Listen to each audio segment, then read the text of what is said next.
शिव मंदिर में जाकर, भगवान शंकर के मंदिर में जाकर 21 बार अपने शरीर को दंड करते थे, प्रणाम करते थे, और शरीर में त्रिशूल से चोट हो जाती थी, पत्थर से चोट हो जाती थी।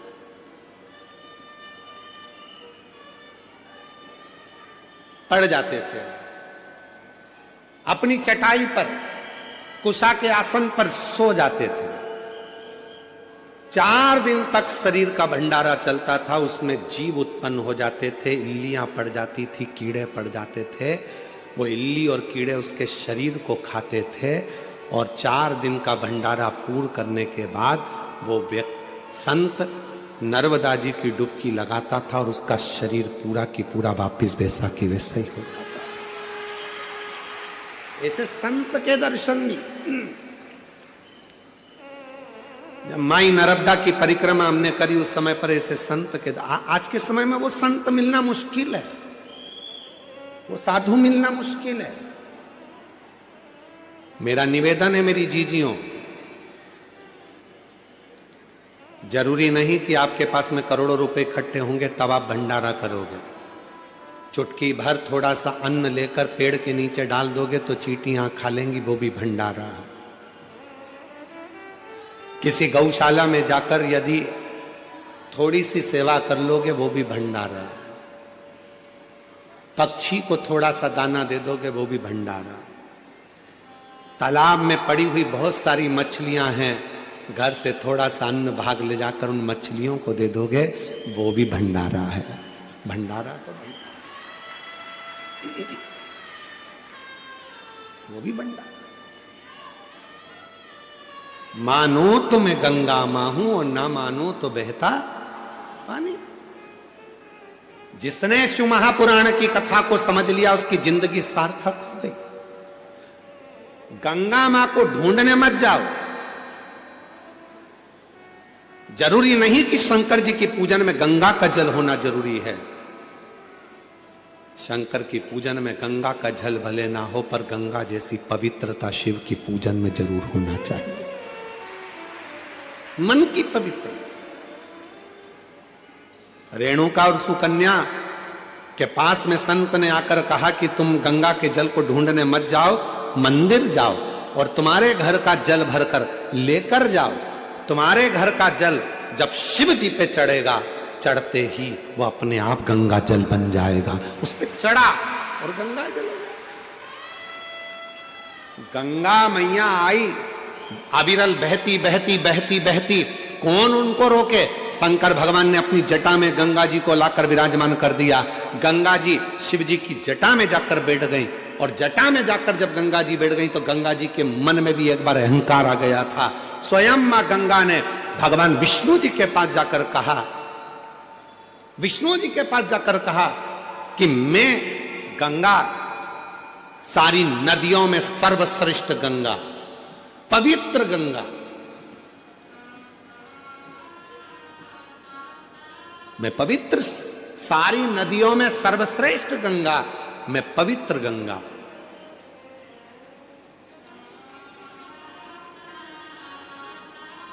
और मेरे जल के बिना लोगों को मुक्ति नहीं मिल सकती। ये गंगा जी का है। भगवान नारायण ने तुरंत कहा कि गंगा तुम्हारी महत्वता तब तक है जब तक तुम शंकर की जटा में हो। तुम्हारा सम्मान शिव की जटा से है, तुम्हारा आदर शंकर की जटा से है, और तुम कह रही हो कि मेरी महत्वता ज्यादा है। गंगा शंकर भगवान के शरीर से अगर एक साधारण पानी भी छू जाता है तो वो गंगा के जल के बराबर श्रेष्ठ हो जाता है। गंगा के जल के बराबर वो श्रेष्ठ हो जाता। तब भगवान विष्णु ने कहा, देखो गंगा, अब तुम्हें मैं एक लीला का दर्शन कराता हूं। शंकर भगवान के शरीर में से, तेज पुंज से, तप से, साधना से एक पसीने की बूंद बह निकली। गंगा बताओ, किसी शरीर में से पसीना निकलता है तो वो अच्छा होता है कि बुरा होता है? बोलो मुंबई वालों, पसीना शरीर का अच्छा होता है कि बुरा होता है? बुरा होता है ना। ये पसीने की गंध आ रही है, पसीना है, अगर ज्यादा शरीर में पसीना आए तो कौन तुम्हारे पास में बैठे? शरीर के पसीना बदबू मारे तो कौन तुम्हारे बाजू में बैठे? गंगा तुम बताओ, शरीर का पसीना कैसा होता है? गंगा जी कहने लगी पसीना तो अच्छा नहीं होता, शरीर का पसीना तो गंध मारता है, बदबू देता है, ये तो ठीक नहीं है। तो गंगा, अब देखो शरीर के पसीने का फल क्या है। शंकर भगवान ने तप करा, तप करते से ही शिव जी के शरीर से पसीना बह निकला। वो पसीना जो बह निकला, शंकर के शरीर से बह निकला, तो वो पसीना सामने आकर खड़ा हो गया। उस पसीने ने एक स्त्री का रूप ले लिया जिसका नाम सरिता हो गया। सरिता ने हाथ जोड़ लिया, मैं कहां जाऊं, क्या करूं? शंकर भगवान कहते हैं तू चिंता मत कर, मेरे शरीर से निकली है ना, तुझे चिंता करने की जरूरत नहीं है। ब्रह्मा जी के कमंडल में जाकर बैठ जा, जब मैं तुझे बुलाऊंगा तब पृथ्वी पर कल्याण करने के लिए आ जाना। ब्रह्मा जी के कमंडल में जाकर वो सरिता बैठ गई, नारवद्य के अंदर जाकर बैठ गई। और जब भगवान गंगा मैया का जब अहंकार और ज्यादा हो गया, तब शिव ने उस कमंडल में से सरिता को निकाल कर बाहर बुलाया। शंकर जी ने कह दिया, आज से पृथ्वी पर तू भी लहर करती हुई धारों में, नदी की धार में बहेगी और तेरा नाम नर्मदा होगा। तू मां नर्मदा के नाम से। भगवान विष्णु ने कहा, गंगा जी सुनो, तुम कह रही थी कि मेरी श्रेष्ठता है, शिव का पसीना भी जल बन जाता है और वो गंगा के जल से भी श्रेष्ठ हो जाता है, ये शिव पुराण कहती है। सुनो गंगा, अभी आगे और देखिए। शंकर भगवान कहते हैं, संतो, गंगा का स्नान, यमुना का पान, गंगा का स्नान, यमुना का पान और नर्मदा का केवल दर्शन व्यक्ति को मोक्ष दे देगा। मां नर्मदा का केवल दर्शन व्यक्ति को मोक्ष दे देता है। महाराज, गंगा का अहंकार टूट गया।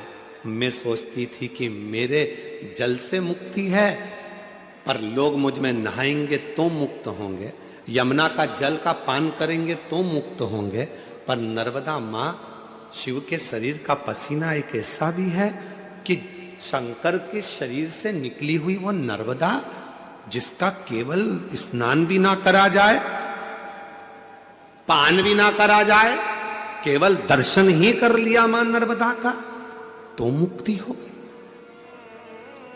अभी तो रुको गंगा, तुम्हारा अहंकार पूरा टूटना चाहिए। गंगा, तुम्हारे कंकर शंकर नहीं मान्य होंगे। किसी नदी का कंकर शंकर मान्य नहीं होता, पर केवल एक नर्मदा नदी ऐसी है जिसका कंकर भी शंकर हो जाता है, जिसका कंकर भी शंकर हो जाता है, वो नर्मदा। नर्मदा जी की आंख से जल बहने लगा, आंख से अश्रु बहने लगा, आंख से अश्रु, नयन से जल।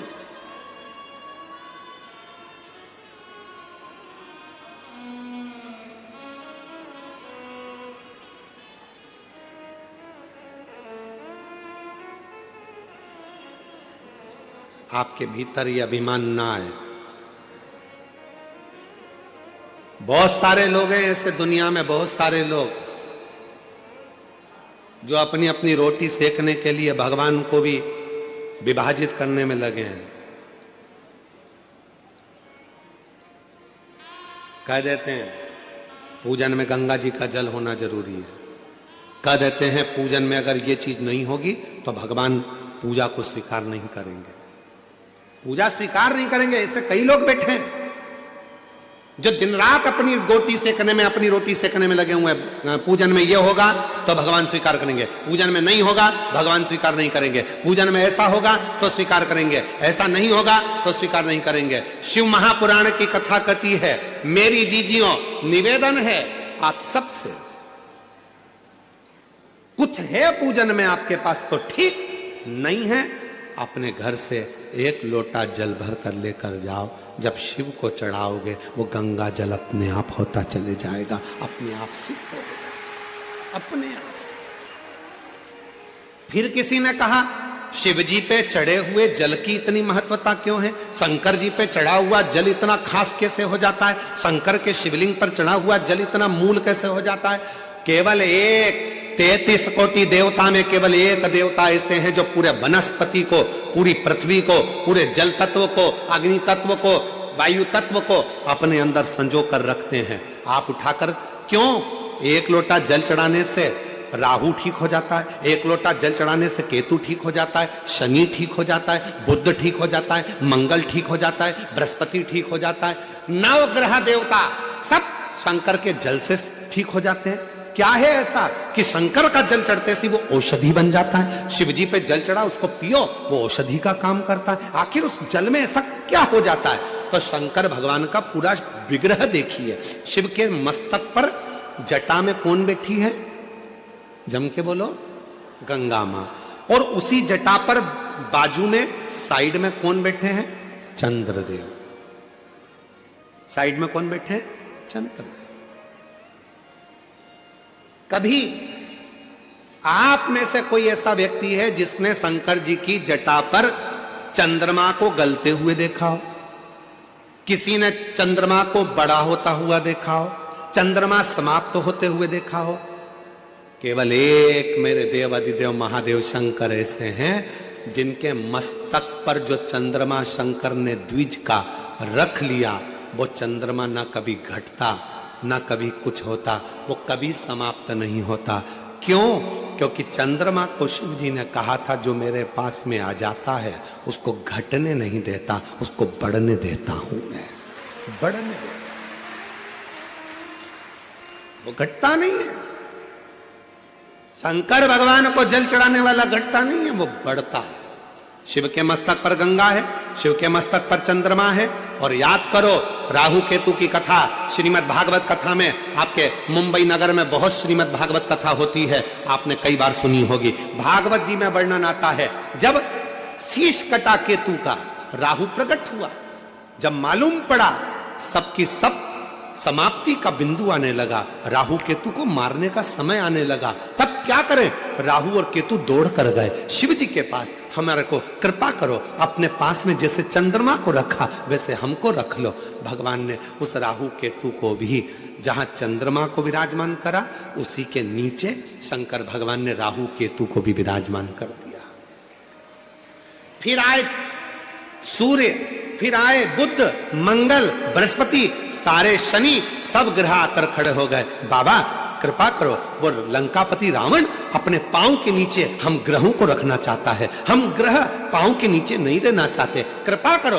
शंकर भगवान ने कहा सारे ग्रह मेरी जटा के अंदर आकर विराजमान हो जाओ। सारे के सारे ग्रह भगवान शंकर की जटा के एक एक बाल के अंदर आकर बैठ गए। रावण आया सारे ग्रहों को अपने काबू में करने के लिए, लंकापति रावण आया सारे ग्रहों को बंदी बनाने के लिए, अपने पांव के नीचे रखने के लिए, तब एक भी ग्रह रावण के सामने नहीं मिला। रावण शिव जी के पास पहुंच गया, देखा शंकर की जटा में सारे ग्रह छुपकर बैठे। लंकापति रावण ने कहा भोलेनाथ जी से ये ग्रह मुझे दे दो। क्यों भटक रहे, क्यों भटके हम, यहां वहां वहां वहां नहीं, शंकर तुझ में रब दिखता है यारा, मैं क्या करूं, एक शिव में सब दिखता है, सब शिव में दिखता है, क्यों भटके।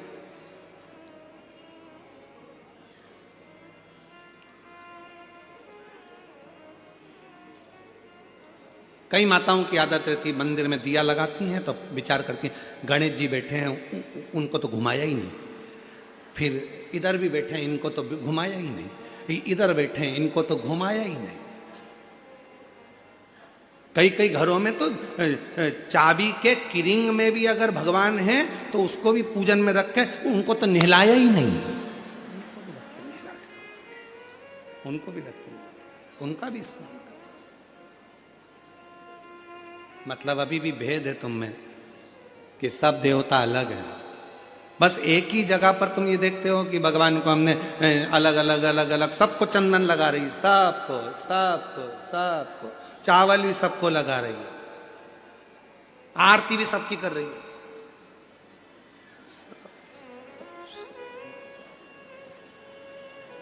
जैसे भगवान कोनी मार के कह रहा है मेरे गया, मुझे।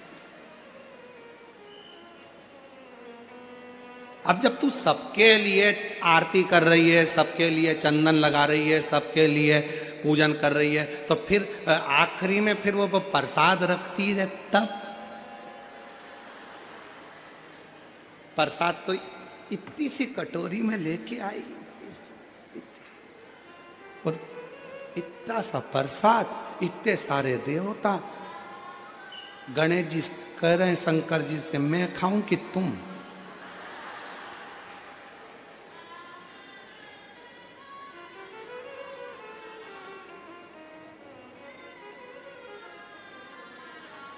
इतना छोटा सा मंदिर है, सब बैठे हैं उसमें, सब। और गई तीरथ करने के लिए तो वहां से और ले आइए, चलो और चलो। सारा मंदिर में देवता ही देवता, देवता ही देवता, देवता ही देवता, देवता ही देवता इकट्ठा बैठा। उसी मंदिर में पानी का लोटा, उसी में कटोरी में प्रसाद, उसी में भगवान बैठे सब कपड़ा पहन पहन के, और मालूम पड़े वो छोटा सा पानी का लोटा लुढ़क गया, सब गीला हो गया। अब गणेश जी कह रहे भोलेनाथ जी से, गीले हो गए पिताजी। पिताजी बोले बेटा अब तो गई आरती करके, कल आएगी। अब ऐसे ही बैठना है ठंड में, कहा मतलब हृदय से, दिल से वही दिखे जो तुम्हारे घर में भगवान बैठे हैं, चाहे लड्डू गोपाल जी हो, शंकर जी हो, राम जी हो, कृष्ण जी हो, राधा रानी हो, चाहे देवी जी हो, चाहे दत्त हो, चाहे हरि विठ्ठल हो, सब में उसी का एक स्वरूप, उसी का एक स्वरूप, कोई अलग नहीं। क्योंकि रास्ते भर पेड़ों के नीचे बहुत सारे शंकर के शिवलिंग मिलते हैं। पूरा रास्ता तय करने में कम से कम 108 शिवलिंग पर हमारा जल चढ़ जाता है। इसलिए हम प्रयास करते हैं कि गाड़ियों से जाएं। हमारा प्रयास रहता है, ज्यादा से ज्यादा हम प्रयास करते हैं कि बाय कार गाड़ियों से निकलें। कहीं कहीं गाड़ी रोकते, देख लेते हैं शंकर जी बैठे, उतरे, पानी की बोतल ली, लोटे में डाली, शंकर जी भी चढ़ा दिया, हर हर महादेव। फिर आगे चल दिया, देखा अकेले पेड़ के नीचे बहुत शांति से बैठे हैं एकदम। अब यहाँ तो नंदी भी नहीं दिख रहा, गणेश जी भी नहीं दिख रहा, पार्वती भी नहीं दिख रही, एकदम अकेले बैठे हैं। मन में आ गया एकांतेश्वर बैठे हैं, जल्दी चलो कुछ मन की बात के आते हैं। गाड़ी रुकवाई, लोटा भर के पानी लिया, हर हर